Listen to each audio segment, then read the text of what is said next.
Hey everyone, we're live. I'm Nikki, and this is episode I don't know what of Talking Normal, but we are going to talk about the Avengers Infinity War because we know you're dying, we're dying. We've had like 10,000 email conversations, and we need to talk about it, right?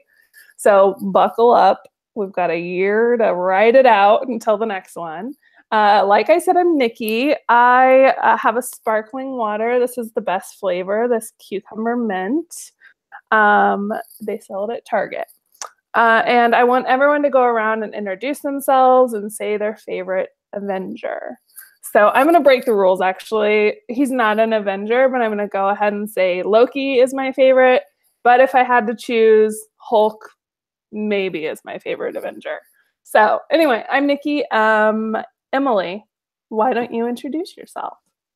Hi, I'm Emily, and I'm drinking also sparkling water from my Doctor Strange mug.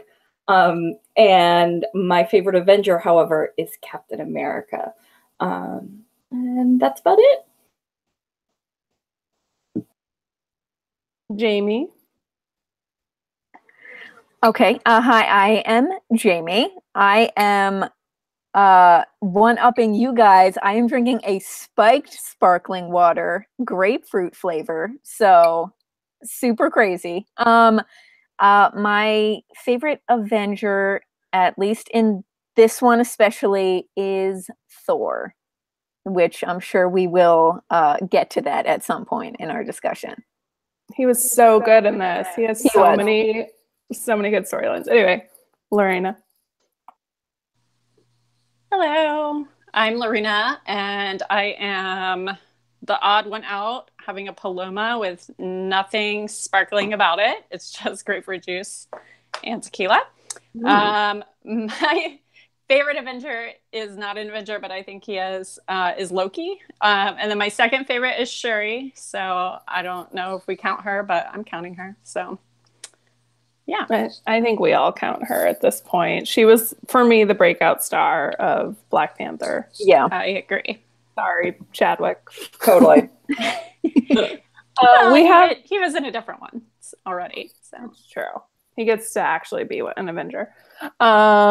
We have so much to talk about. Why don't we just kick it off? Because I feel like we have tangents and stories and theories to go.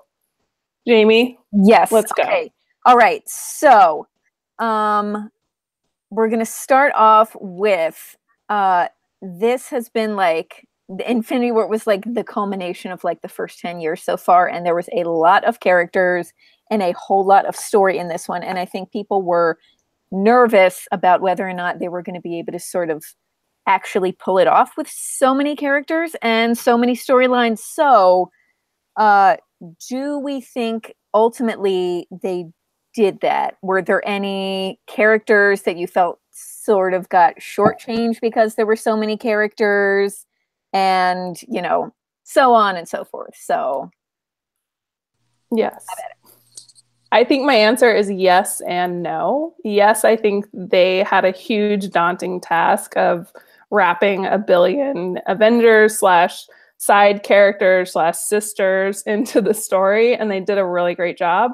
But also, wait, let me just first say, if you're watching this and you have not seen this movie, turn it off because this is full of spoilers. Yeah. Spoiler alert. This is your alert. Spoiler alert. Turn it off, turn it off, turn it off. Okay, going back to my story, I don't think they gave Loki's death a real storyline, and maybe it's because he's my favorite, but I also just don't feel like it was worthy of movies and movies and movies worth of solid character development. Yeah.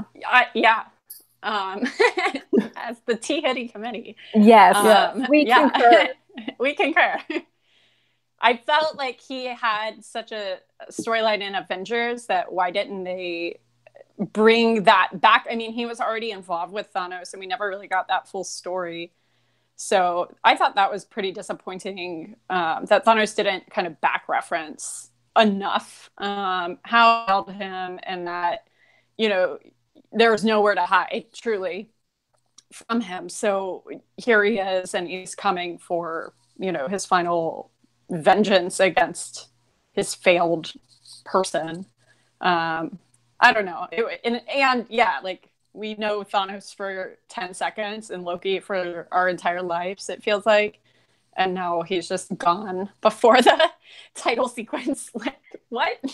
I know, literally 2 minutes. What did he get? 2 minutes? Like, Right. I should have clocked it. I feel like it was so short. And I felt like it was like, I know a lot of people are sort of holding on to like this hope that he might not really be gone, because I think part of the reason was the way he went out seemed sort of uncharacteristic of him. Like, why did he think he was just going to be able to like conjure this knife and stab Thanos? Like, it just seemed kind of random and not something that he would necessarily do. So I think some people are kind of hoping that there's this like specific reason why he did it and he's sort of like secretly okay.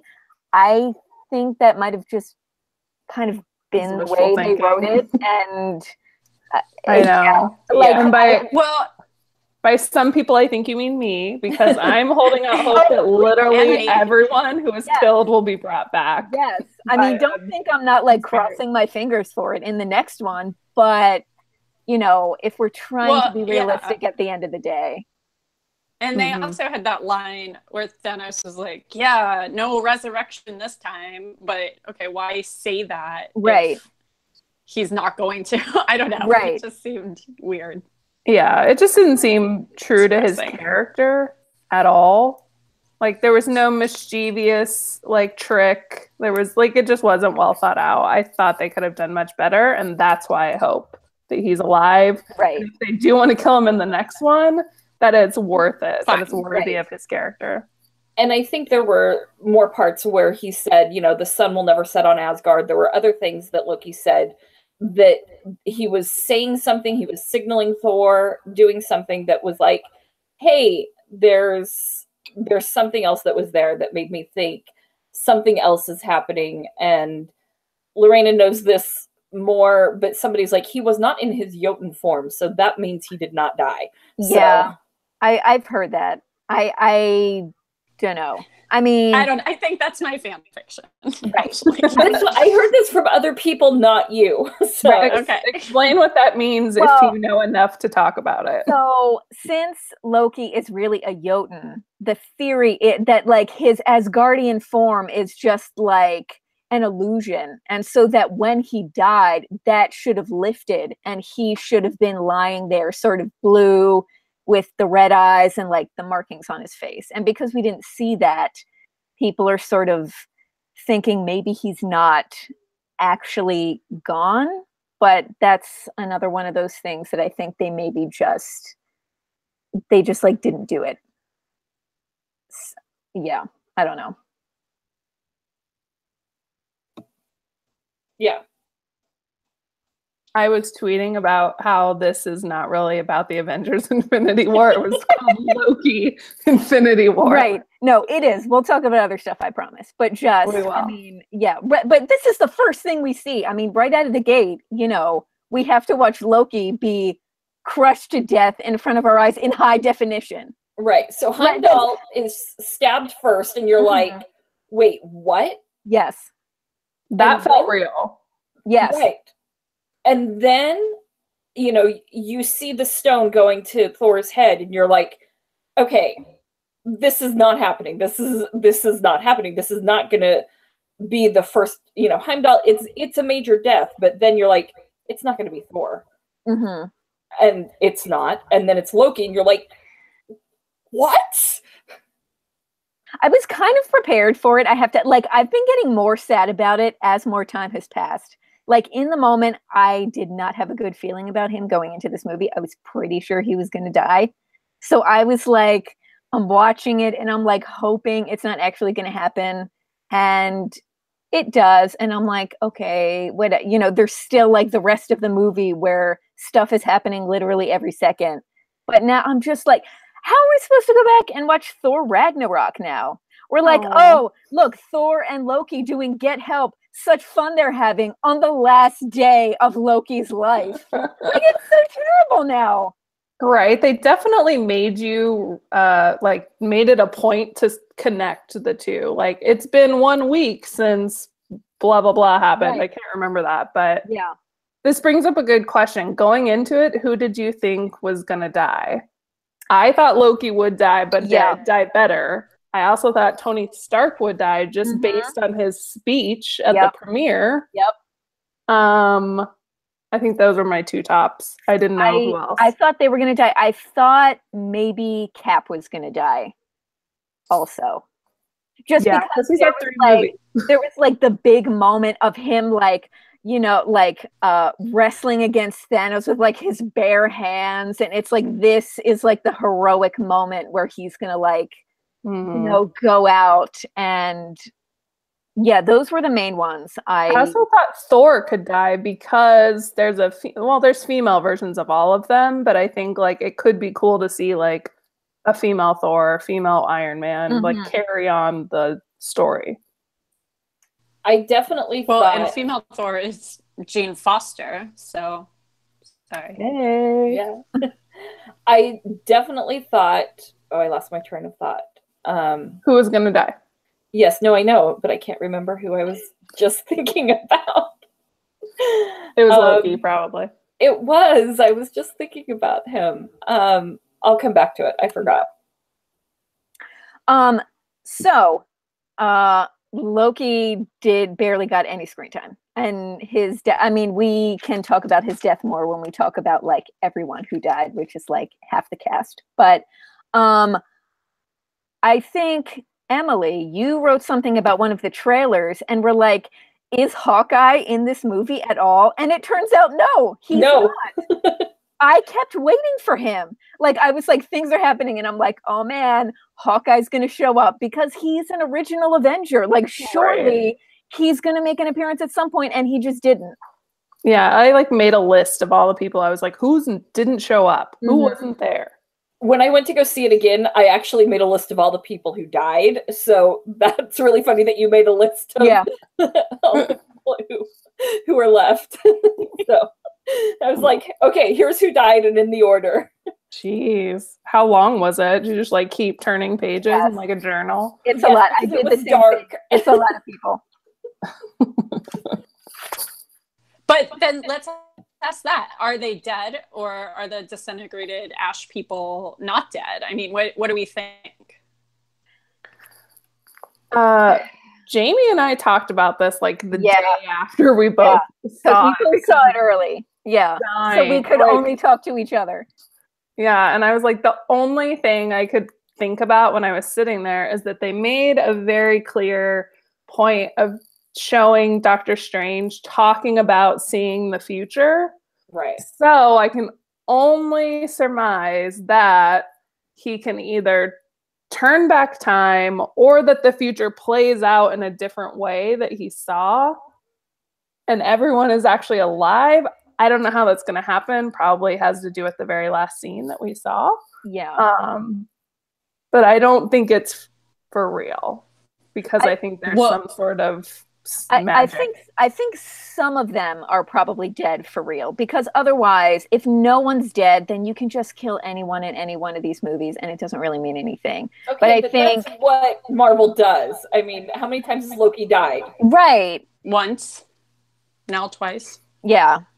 But I'm saying like that's sort of what they've been kind of like hit with as a criticism is that like it never means anything. Like Coulson died in Avengers and then he was back, and then Loki died in the Dark World and then he was back, and then Fury died in Winter Soldier and then he was back. And now if they do the same thing here, it's like there's no stakes in them anymore because it's like it doesn't really matter what happens to anyone, they're all going to be fine. I agree. And it's not like they don't do that exactly in their comics, but I feel like the deaths need to be earned. So that's why I feel like something is going to change in the next, like it's going to be like Infinity War redo in the next one. Right. Like it's all going to happen again. Well, do I speculate feel like, or? Right. I feel like, unfortunately, Loki is probably dead for real. As much as I'm secretly crossing my fingers. But I think I have this feeling that Gamora might really be dead, but then on the other hand, are they really going to kill their only female guardian of the galaxy? Like, if there's all kinds of stuff happening with like the Soul Stone, she could be fine. But that happened like midway through the movie. I don't know. Like, that seemed like a significant one just because she was not in that big scene of people who just like, you know, faded away into dust. Right. So I have theories about Gamora, and I don't know if we're ready to go there yet. I think we're going to talk about like speculations for the next one a little bit later. Okay, I'll hold on to my Gamora. Yes. Hold on to your Gamora, but I do know who is for sure 100% not dead of all of them. I do too. Black Panther. Yep. They are not killing. Yeah, Spider-Man is not dead. No. Yes. Too much money. Spider-Man has a movie in 2019 also, so he's not dead.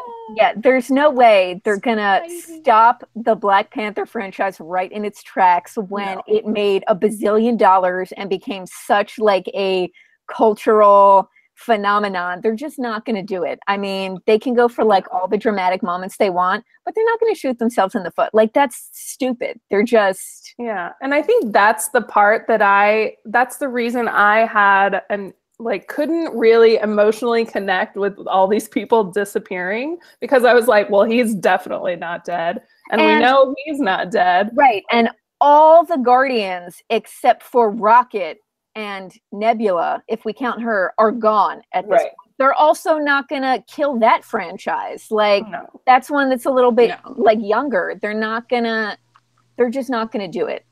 Which I would guess Marvel anticipates that we know all these people are not gonna stay dead as much as they're saying the people who are dead are gonna stay dead. I mean, what are they gonna say? But I think it's going into the next one, it's going to be more of a question of like, how are they going to fix it versus, oh my God, what's going to happen? We know they're going to do something. We're just not quite sure what it is. I did read an article today it was an interview with the Screenwriters, because I felt like Cap and Black Widow of all the Avengers were like, they did not get a ton to do in this one, and that essentially because this was going to be and is still essentially kind of a 2-part movie, they will probably factor a little bit bigger in the next one. So that's interesting. I thought well, they got the biggest, besides Wakanda, they got the biggest cheers in my theater. Yes. And I thought their fight, their opening, their introduction scene was my favorite fight scene of the whole thing. It was just so epic. I actually felt Cap was more powerful than he's been. And so I was a little questioning, like, can he really do all of that? Does he get more like super serum-y as he ages? I don't know. But yeah, I thought Cap to me was like more than I expected him to be. But yeah, I thought he was going to die for sure before I went into the film. And then once we were in it, it was like he was almost like a background character for the plot lines. So. Yeah. But he didn't have an Infinity Stone in his head, so. Right. That was so gross. Okay. So were we surprised by how this thing played out? Because I don't know about anybody else, but I did not. I think I was expecting more of like a Deathly Hallows situation, where like we know that Thanos is after all the Infinity Stones and he was going to get some, but I did not think in this movie he was going to get all of them and be able to just use the gauntlet. Like, I was expecting that to sort of continue into the next one. Yeah, I didn't expect he would get all of them at the end of this movie. Like, I thought at the next movie, he would still be searching for at least one of them. I didn't think you would have all of them at the end of this film. Yeah, me neither.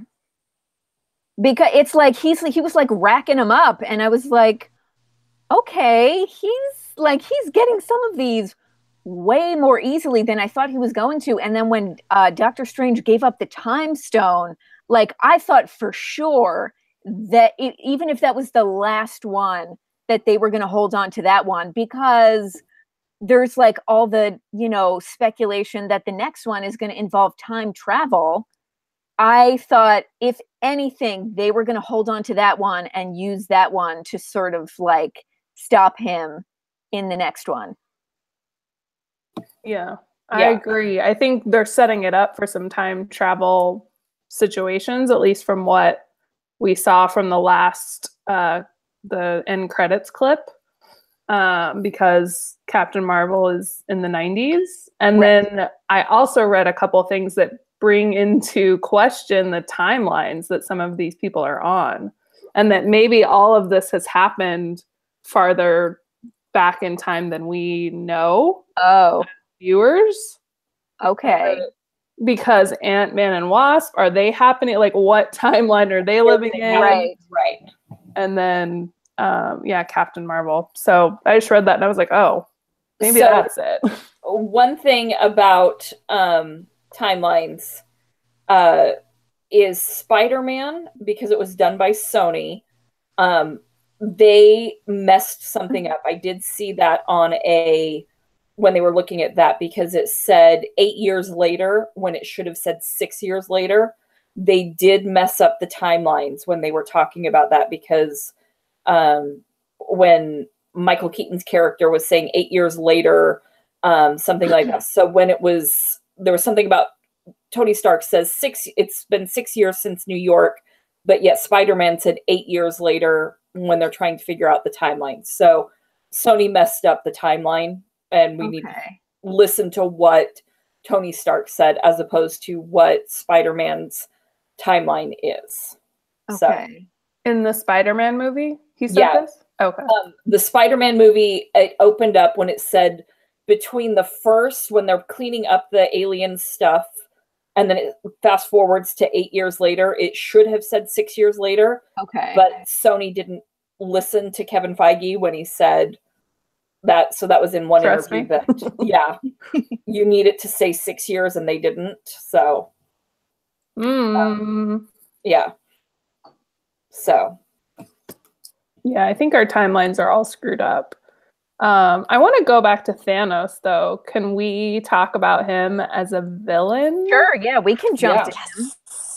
Because I love him. As we were leaving the theater, and that last scene of Thanos where he's like in his little rock cove, whatever he was sitting on. He destroys half the universe and then goes to like some like Airbnb like beach house somewhere. Right. He wanted to rest. He just killed everyone in the world, and he saved the universe.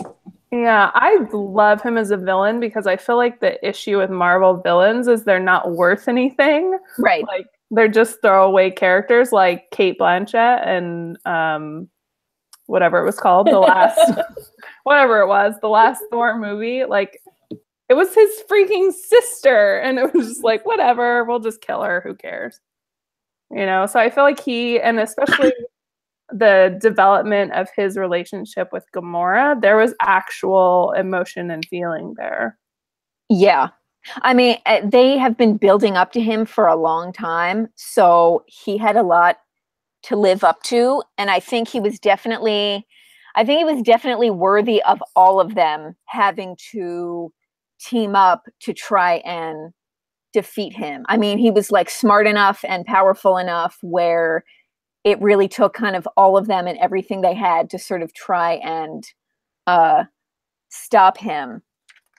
I mean, we can talk about, like, I think they did a good job of explaining why he really thought his motives and his ideas made a lot of sense.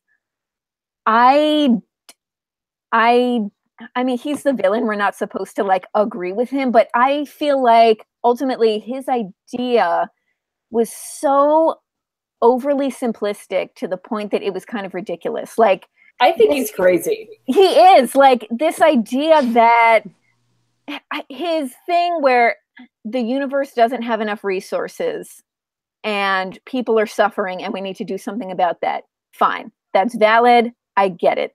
But the idea that the only solution to that problem is to just get rid of half the living beings in the universe is ridiculous. I mean, he kind of explains what I guess it worked out on Gamora's home world. Like, he has that scene where he explains that, like, all the people now, or, you know, the world is prospering, whatever.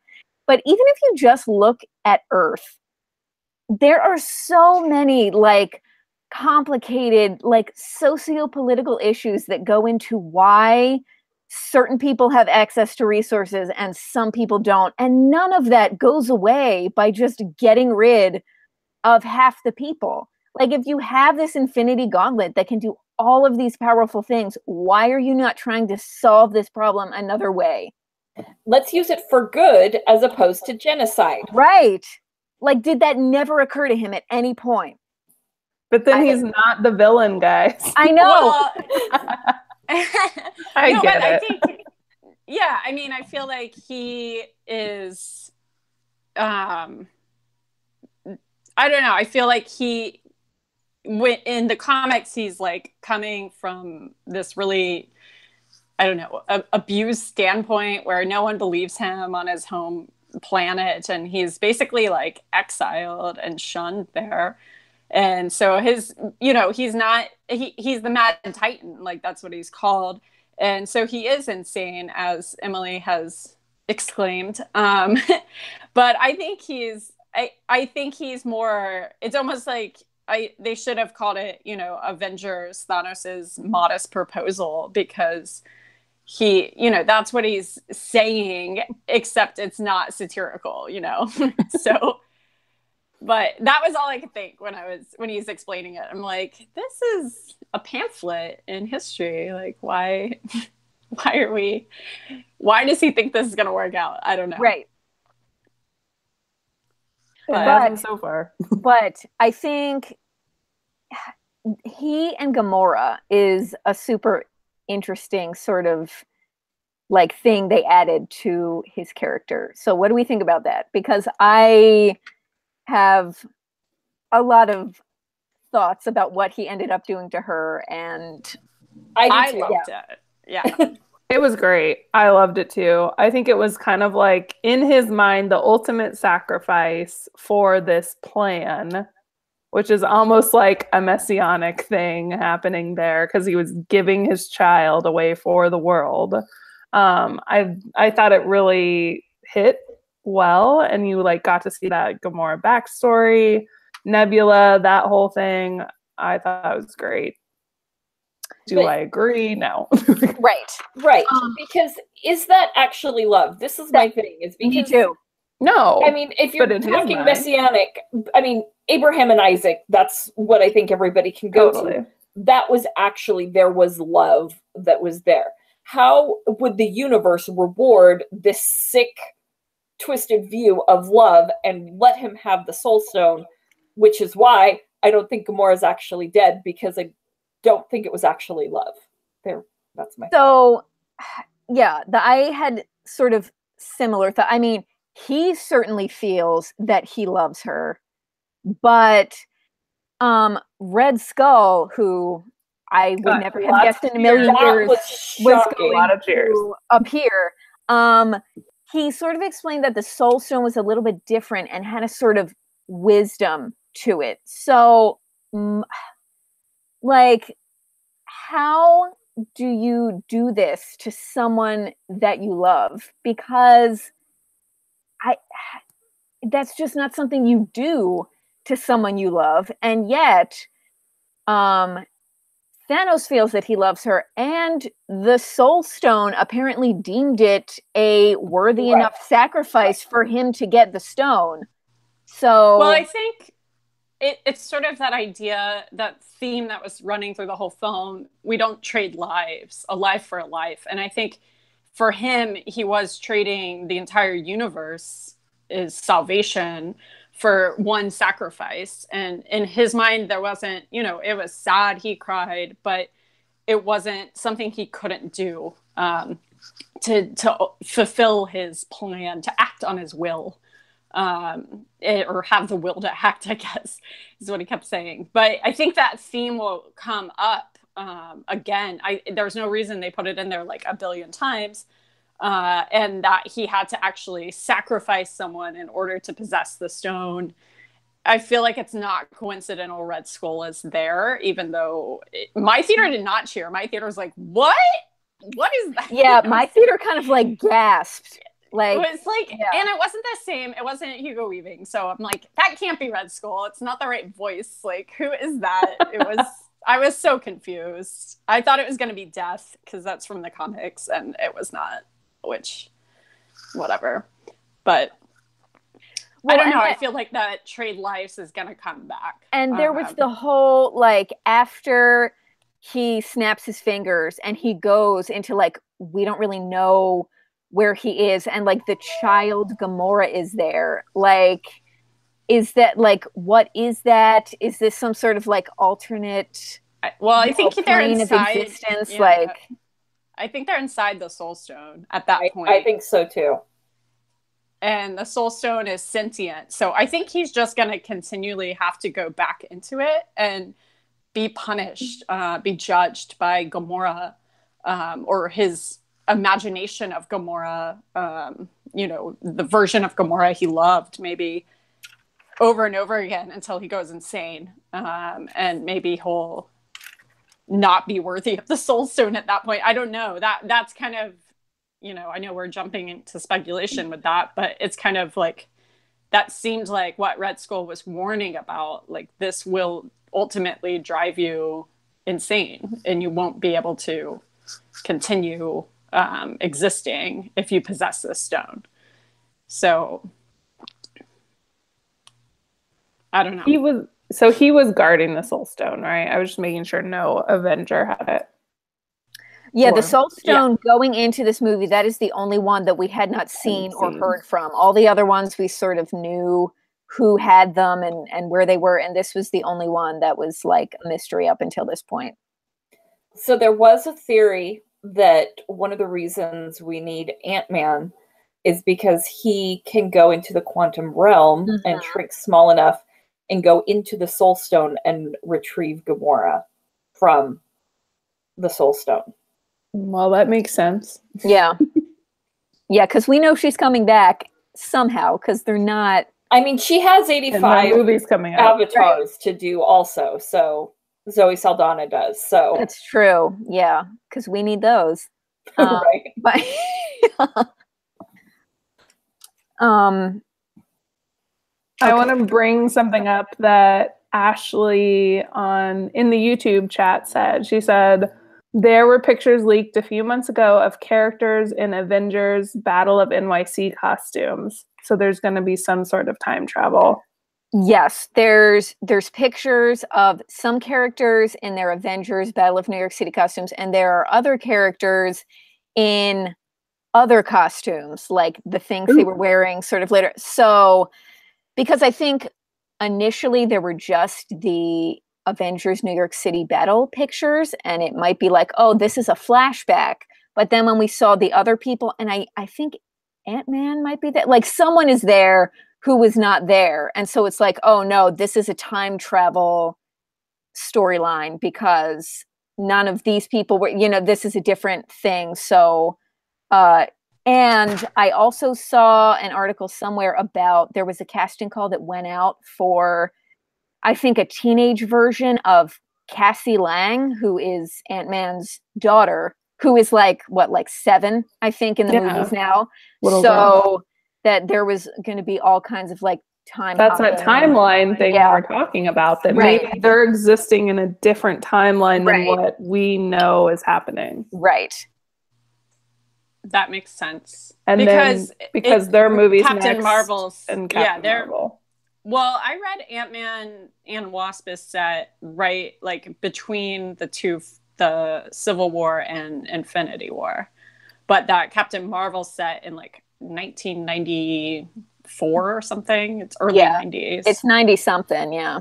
Yeah, and Howard Stark died in 91. I looked this up. Yes, December 16, 1991. Thank you, Bucky lover. But yeah, because I'm like, maybe Agent Carter will come back. I think she that's could. Wishful thinking. Yeah. But hey, she was Ronan at the beginning of Ant-Man. Yeah. Right. Yeah, and she'll be like coherent and alive then. Yeah. And so that was my thought, my hope, because I love Agent Carter. Yeah. What did you say, Lorena? I heard that Ronan was gonna be back in Captain Marvel. Yes. And she's like part Kree. So there may be a whole Kree thing, which makes me think Coulson may be back too. Coulson is back. Yeah, he's gonna be in it. Because he's Kree as well. Post Avengers, post New York. So I don't know. That's a little iffy. We'll see. I'm excited. Yeah, I'm excited for Captain Marvel. I know we're not talking Captain Marvel. Right. We're talking Avengers. Yes, sorry. But we are excited for it. All right. Let's go. So I've seen it twice. And I would say each time there were about the same moments that the audience seemed to respond to super strongly. I mean, first of all, like when Cap appears in shadow, people just start cheering and freaking out. You mean like Dumbledore at the train station? Yes. It was a very Dumbledore at the train station moment. And like, who else can get that reaction? You don't even see his face yet. You just see his outline and you hear like his music theme and people just lost it. I thought it was cool when, are we talking about moments? Yeah, just sort of like what the sort of like either the moments that got like the biggest laughs or that people seemed to enjoy the most or that were the most sort of, you know, people were like feeling in the audience when we were watching it. Right. I think Shuri and T'Challa showing up, she got as loud of cheers as he did. When it just like when they went to Wakanda, people started freaking out because when you heard the drums, like when you heard the drums, everybody's like, yes. Cap goes, I think I know a place, and you're like, we know. Yes. They needed more screen time. She definitely did too. But I think the other thing that people just like lost their minds over was that female like sub battle during the Wakanda scene between Wanda, Natasha, and against Proxima Midnight. And I was saying, I think it's like the closest thing right now to an all-female Avengers movie that we're gonna get. Not that they were giving the fans what they wanted, but they were giving the fans what they wanted. And it was just an awesome, you know, you could see that they could all hold their own against each other. Okoye had some really good moments in this one. Like she got one of the biggest laughs when I saw it, like when they're out on the battlefield and Bruce is in the Hulkbuster armor and he just like trips and falls and she gives him this look like, are you kidding me? Like these are the people we have to try and save the world next to. And she had a couple other really good just like one-liner. When Wanda raises the other stuff and she's like, why was she up there this whole time? Yeah, I love her. She's one of like my favorite new characters. So I'm glad that she got some. Denai Guerrera, like I love her, and I want to see more of her. I felt like the Wakanda battle scene had some of like the funniest moments of the movie, like when Groot is there and Thor kind of introduces him and he says, I am Groot.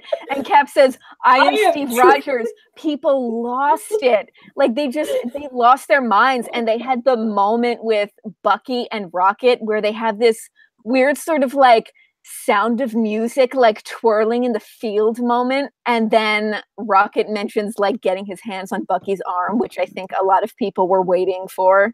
Dying. I was dying laughing. Me too. I liked when Sorry, when Cap and Thor had the like beard share moment. Yes. That got laughs in my theater. Patricia's watching on YouTube and she said bearded Cap is her porn. Yeah. Agreed. I do enjoy Yeah. him. I do enjoy him with the beard, I have to say. Yeah, I his like a good is beard. way more attractive than I mean, previous. not that I'm gonna like kick him out of bed clean shaven, let's be real, but No. I do enjoy him with the beard. Yes. I saw him on Broadway with the stash though.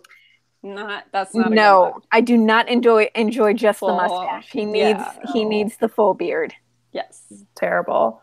I think it brings up a good point though, going back to like just these like comic moments, that Marvel from the beginning has been so good at weaving in comedy with this really heavy like battle, drama, you know, just like fighting stuff. Why are they so good at it and DC just keeps tripping and falling on themselves trying to do it? The writers are better. Of course. Yeah, and I don't know what, because there are some moments that seem like they shouldn't work, but weirdly sort of do. Like the scene in Groot and Rocket and Thor are in the little pod and they're going to like get the hammer. And the beginning of the scene opens with like Thor is so sad because he has literally lost everything.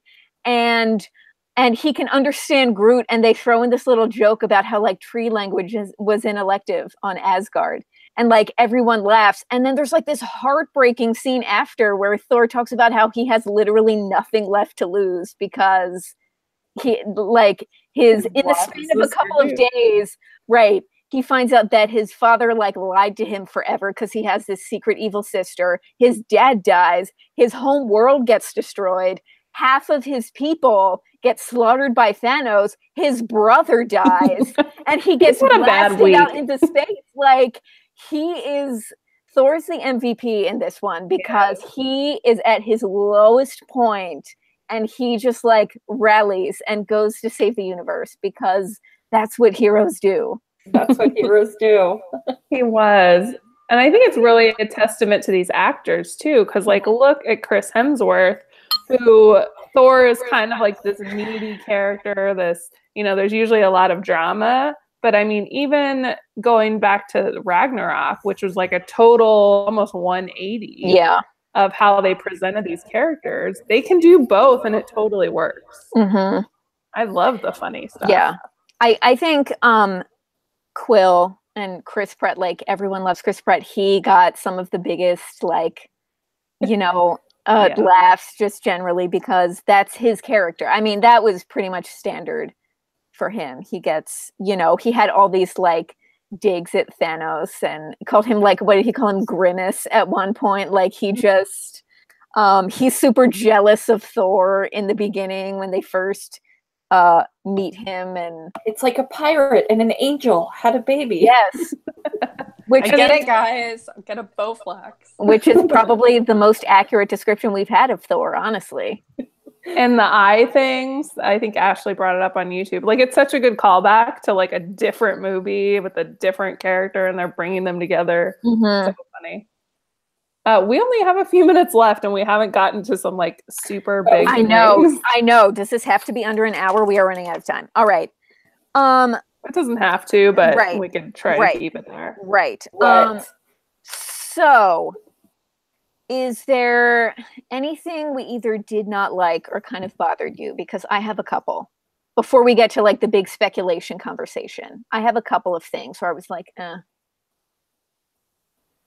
mean, the whole ending, but that's just right. I mean, I liked everything. The one thing I didn't like, I already said.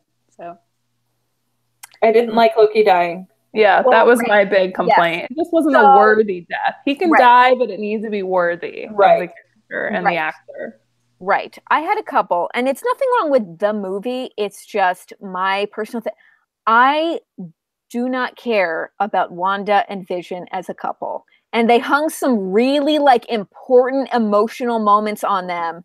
And so I was just not feeling it. Like they essentially have these sort of parallel moments in the movie where there's the moment earlier where Peter has to sort of kill Gamora to keep Thanos from getting the stone. And I'm watching and I'm like, this is terrible. Like, he has to kill this person. It's awful. And then later at the end, and then later at the end, Wanda has to do the same thing to Vision. And like, it's a tense moment because it's like, holy crap, is Thanos really going to get the last Infinity Stone?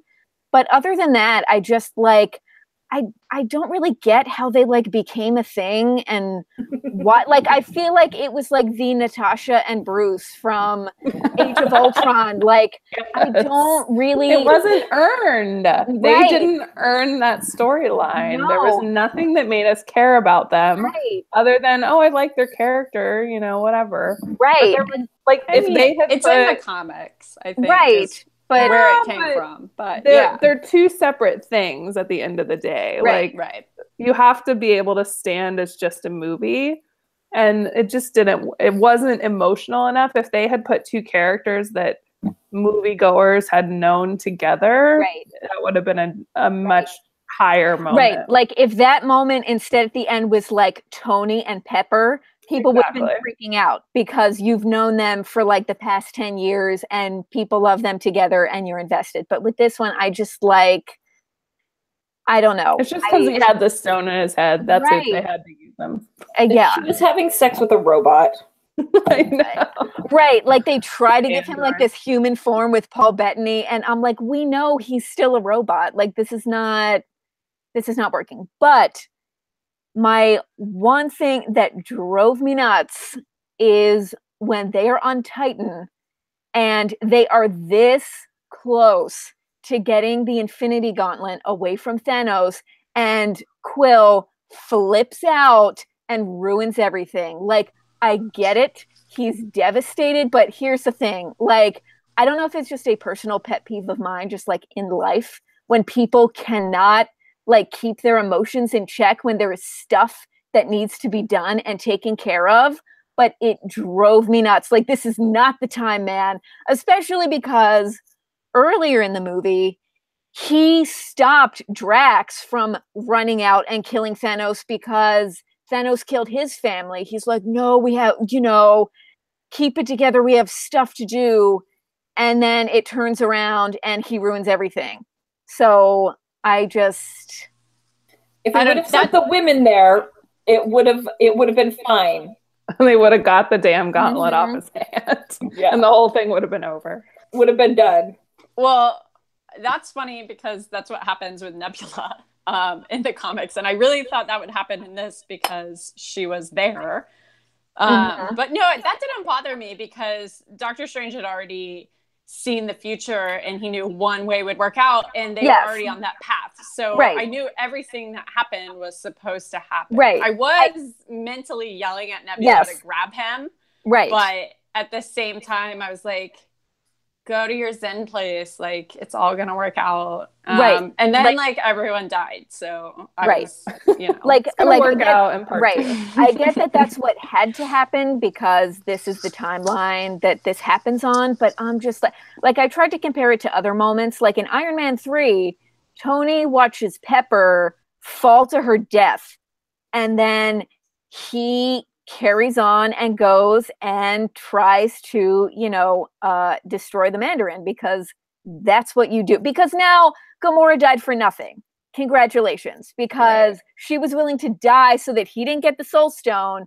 You have the chance to make this right, and you don't. And when the stakes, I get that he's like an emotional character, but what were they going to do once they got it, though? Like, Mantis couldn't hardly keep him down. I felt like it was a bad plan. It was, but it was Peter's plan. It was Quill's plan. Right. And he fucked his own plan. Right. But it's a bad plan. And it was the whole thing, the difference between Thor Iron Man and, Thor, when we talk about, what is the difference between the two of them? Thor just had lost everybody. Half of his whole people, his brother, his dad, all of these things. Quill had just lost one person and he flips out and blows the entire planet. Right. And Thor, that's what heroes do. This is, Right.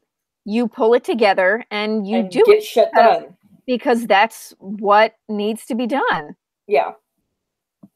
And he's worthy of Mew Mew.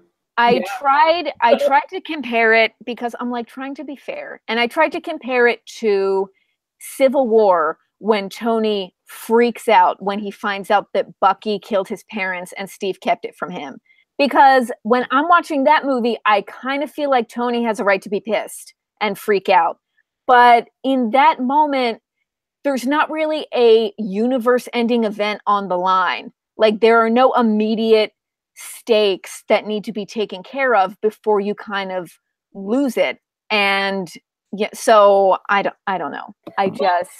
But in that thing, Tony calls him Manchurian Candidate, which if you've seen Manchurian Candidate and you understand that, you know that they are being mind controlled. So you give the guy a pass. I just watched Civil War. And I know, so did I. So did I. But whether he gets a pass or not, if someone chokes the life out of your mother, you're gonna freak out.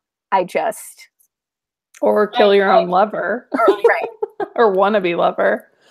Did this make you all want to go back and like watch all the movies? Because I immediately was like, I need to watch the first Thor again. Yes. And like that shit is not on Hulu or Netflix. I know. Amazon Prime. I own it. You guys don't own them? Well, I don't own it, girl. I gotta go find it. I have them, but it's much easier to just like click play on Netflix. I have to put a DVD in the player. Are you kidding me? I have them all on my Apple TV. Life is rough. Yes. I own all the Thors. I don't own all the other things. Yes. But I don't own Iron Man 1 and 2. Well, there's a lot to buy. So. Yeah, it's a whole lot. 18 films. Right. That's insane. All right. Minus Hulk, so 17. Do we want to finish up and get into speculation for Avengers 4? Yes. So, first of all, they have not released like the subtitle for this one because they said it would be too much of a spoiler. So, what do we think it could be called? I have no idea. Like, I don't know if there's anything in the comics to guess what it might be called. I don't know. So, someone had said it was like Infinity War 1 and 2. It was originally, but then they went back and said, no, this one's going to be Infinity War and this one is just TBD. That's why I think it's like a redo of one. It'll just be like revisiting what happened. So Joe Russo did a Q&A at somebody's high school. It was on Reddit like 2 days ago. So all these kids got on and like told all the questions that he answered. And he said he is not releasing the title for the second event, like the second part, so Avengers 4, for a long time. He is keeping that under wraps. So nobody will know for the longest time. I wonder if it'll be after Captain Marvel. Maybe. Which is like a month before it comes out. Yeah. So, because I was thinking, like, how are you even going to make a trailer for the next movie? Because anything you show, and you know... Wait, were we talking about this? It was like, I've had this conversation about how are they going to market this? I think we may have been, yeah. Like...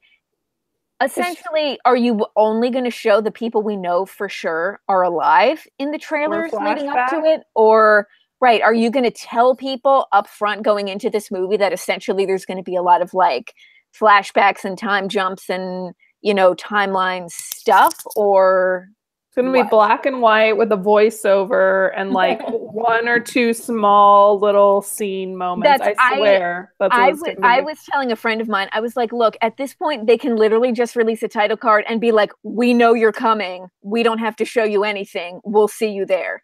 Like, because we can't tell you anything at this point. They should just go to the young Gamora Soul World and just have Gamora and that's it. That would be good. Like, come find me. Right. Because we know Thanos will return. It said it at the end of the film. Yeah. Or Thanos, whatever. Mm-hmm. Oh, that'd be sad. So it seems like Tony is going to be very important because earlier in the movie, Doctor Strange said, like, look, I'm telling you up front now, if it comes between letting you die or the kid die and saving the time stone. I will let both of you die every single time. And then to Thanos later, he says, spare his life and I'll give you the stone. So yeah, Tony has to be very important. I have thoughts. I have feelings on Tony because they had the dream where he had the kid at the very beginning. That was like his opening scene. And then at the very end, well, very-ish end, when Spider-Man dies, he's like the closest he has to his son, you know, and he's like given more time to say goodbye to him. Like he's given a more noble death than Loki got.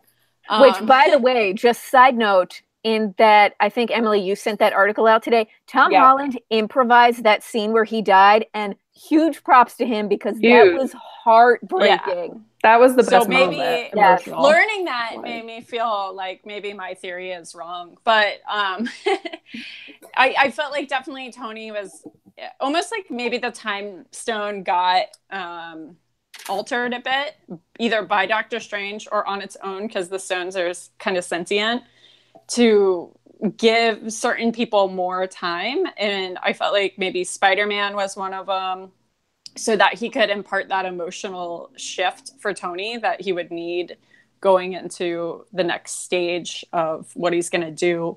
And then also, obviously, for Fury, so we'd have enough time to send the message back to Captain Marvel. Either I think it's back in time, but maybe she's just... Someone was saying that scene is back in time. Really? Yeah, I heard that too. I was like, oh my God. That's weird though. But I don't know. I feel like that would alter everything, because that would mean that the snap is not bound by time, which means they couldn't fix it with the time gem. I think any option is a possibility. Yeah. So do we think that everyone who kind of turned to dust is going to end up coming back in the next one? Yes. No. No. Why not? Why? Yeah. I don't think Scarlet is going to come back. Scarlet Witch, not Johansson. Why? I think Vision's properly dead, and I think that it was almost like a mercy for her to be taken. And I think that it's going to be a life for life swap. Because it was all the originals who did live, and I felt like they were ready to reboot or, you know, usher in the new people to become the full-timers. So essentially it'll be, you know, Cap will trade for Bucky or for Falcon, and, you know, and Scarlet won't have anyone, no one will be there to trade for her because her brother's already dead, and then Vision will have died. So who, you know, unless it's Hawkeye, because he was kind of like their guardian, I guess. But I don't know. Yeah. I just thought of that right now. So that's my prediction. Do you think that something will happen with Hulk? Because he kept saying, no, I'm not coming back, blah, blah, blah, blah, blah. Do you think Hawkeye will come back? Like, there are some big Avengers who were missing. I think Hawkeye has to be in the second one because he was nowhere in this one. Right. I mean, I don't know what kind of part he's going to play or whatever, but he has to be in it. Yeah. And why was Hulk saying no? Like, what was the... I don't know. I was thinking, I don't know if that had something to do with what happened with Thanos in the beginning of the movie. Or I thought it, so like he doesn't want to come back out, or because of the Ragnarok. I don't know, but I think it will be born or play out in the next one. Yeah. Well, you also think of the promo materials. You saw in Wakanda, in the promo materials, you saw Hulk running next to Cap and next to Scarlet Witch or Scarlett Johansson, and that was not in the movie. Yeah, that shot was not in the movie. And also, Oh, I noticed, because I went back and watched the trailer again after, that shot where Thanos like has his hand with the gauntlet and Cap is kind of wrestling him back. In that shot, in the trailer, he only has 2 Infinity Stones on the gauntlet. And I think they did that to throw and us the off. angle is different that they show it too. But I think that's one of those things. They had to edit it because in a trailer, they're not going to show you that he has a gauntlet full of Infinity Stones in that scene. Or that's the next film. And Yeah, they've already that's shot what I'm it. thinking. That they kind of screwed up with a few things. I don't think they're the people who would screw up, but Well, maybe it wasn't. I think it was just a purposeful kind of choice so that we didn't know as much. That he had a gauntlet full of stones at that point. Right. Yeah, because that's a huge tell. Right. Yeah. Does it say something that we've talked for over an hour about this movie and that everyone's done these reviews and Peter Dinklage's cameo is like not seriously when that that happened in the movie, it was like he appears and I hear like all this little chattering and people are like, is that Peter Dinklage? Or like, I didn't know he was going to be in the, are you kidding me? Like, yeah, it was such a what the fuck is happening moment, but also good, but just speaks to the movie that everyone's like, whatever. So throw another one in. Who else is here? Why not? Yeah. Because I'm trying to think, had they gone to the Soul Stone at that point? Because so then, like, when Red Skull, you're like, okay, who else is going to show up at this point? Like, they just keep throwing in these little things, and you're like, okay, who else is next? I know. I don't even remember where they were at that point. No, they hadn't. They were in Needlehelver. No, they hadn't. They were in the realm of the dwarves, but no, they hadn't gone to the Soul Stone yet because I remember I thought Red Skull. I thought that was Aidan Gillen who plays Littlefinger. And I was just like the voice. And I was like, who is this? Like, this isn't Red Skull. And all I could think was that, but it was not him. Yeah, it's like there's so much happening in this movie that this like relatively big cameo happens. And like it has barely been mentioned because there's so much other stuff happening. Mm-hmm. I just love that the dwarfs were like massive. Like they decided to like visualize it that way. And he was the perfect person to play it. Yeah. Totally. I love him. Peter Dinklage is good in everything he does. Yeah, so I mean, crazy. Why not? If you can get him, put him in your movie. Yeah.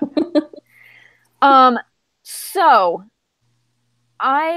in terms of, because I saw this and a bunch of people asked me, did you like it? And I was like, yes.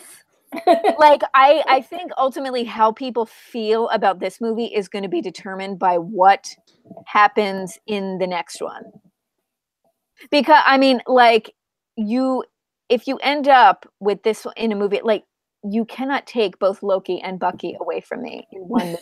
Like you can't. You have no reason to show up after. Right. It's too horrible. So like if in the next one, like we're sort of predicting, there's going to be a bunch of like redo and people are going to be coming back and there's going to be a bunch of timeline stuff. I think people will look back on this one and say like, oh, that was like a really intense setup and, but I think it's going to depend. The whole movie felt like a setup to me. Like we're just setting this all up. The story has to be told so we can tell the next one. But that said, I really enjoyed a setup movie. Yes. More than a lot of some of the recent Marvel movies, especially Ultron. I did not like Ultron. Yeah. So not on board for that. This one meant something. And I think they finally figured that out. Yeah. I the whole time I was watching it, I felt like I was watching The Two Towers. And it was like just like cutting back and forth between the stories. And it felt so balanced. And then there was a lot of imagery that harkened me back to Two Towers, and I think that was part of it too. But I definitely got that sense of a middle story, like this was the second film of the trilogy kind of essence. Especially with the ending. Yeah. I think I said this to Emily. I was like, it was the breaking down part one of this fandom. Yes. Because like you have to get up there and then we'll be back to tell you how it all works out. To bring it back to Twilight. Well, at least it's like breaking down part one and not what Allegiant or whatever the Divergent movie was. It falls apart. They did the first half. Premiere. They did the Don't first even half, and then they were like, talk about let's it. just not. Like, in this case, we know another movie is coming in a year. We know they are going to, you know, answer some questions, however they decide to do it. Oh, they better. They better. I know. just want to add one thing because I saw in this other Q&A with Joe Russo that Valkyrie was in the half of the people of Asgard that was saved and went away in the pods. Yes. So I'm hoping that somehow we get to see Valkyrie again and Tessa Thompson, who is fantastic. Yes. And comes back. I know. Is Korg okay? Was Korg with them? Because we made a point not to say anything and what the fate of Korg was. So that's gonna be the surprise twist at the end of next. It's just gonna be everything's horrible, and then all of a sudden Korg is gonna show up and just fix everything. Because Taika was at the premiere, so I think there's something to that. Yes. I love Korg. That will be, I mean, he's not Loki, but whatever. Yes. Avenger War. He's pretty close. Pretty close. Well, I mean, we could keep going on forever, but I feel like this might be the end of the road for us for now. Yes. We might come back in a week when we have more theories. We've read more things. But I want to thank everyone for joining us, our lovely panel of ladies, and everyone watching. Thank you for your questions. We're going to keep writing about this. I'm sure we're going to go watch it again this weekend. I couldn't find an open screening last weekend. That's how popular it was. Yeah. So we will see you next time. Thank you, everyone, for joining. Have a lovely evening. Bye-bye. Bye.